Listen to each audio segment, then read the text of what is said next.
High everyone, this is Santosh, you are welcome to my channel, welcome to back again. हजुरहरू सबैलाई मेरो च्यानलमा धेरैभन्दा धेरै स्वागत छ।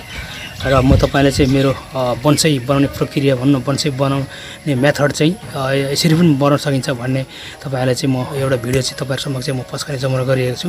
त्यो चाहिँ एलिङ गरेर हो, एलिङ बनाएर हो, एलिङ सिस्टमले पनि बनाउन सकिन्छ। र त्यो तलको बाँकी रहेको ट्रङ्क चाहिँ मेरो चाहिँ बन्साई हो, एकदमै ठुलो भइसकेको छ ट्रङ्क, हेर्नुहोस्। योभन्दा अगाडि चाहिँ तपाईँहरूले भिडियो मार्फत हेरिसक्नुभयो यसको ट्रङ्कहरू, यसको ट्रङ्क चाहिँ कति सानो थियो होइन। योभन्दा अगाडिको भिडियोमा जस्ट हेर्नुभयो। त्यसपछि अब लगभग यो 1 इयर पछिको हो, यसको ट्रङ्कहरू निकै युज भएको छ। हेर्नुहोस्, पुरा एकदमै ठुलो भएको छ।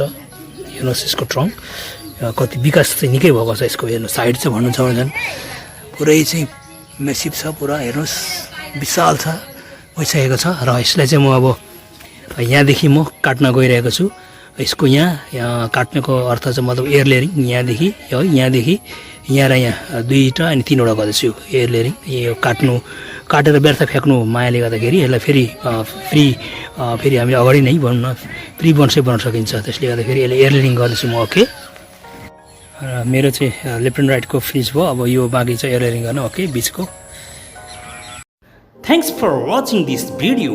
If you like this video, please don't forget to like, share and comment. And finally, please subscribe my channel, hit the bell icon. Thank you so much.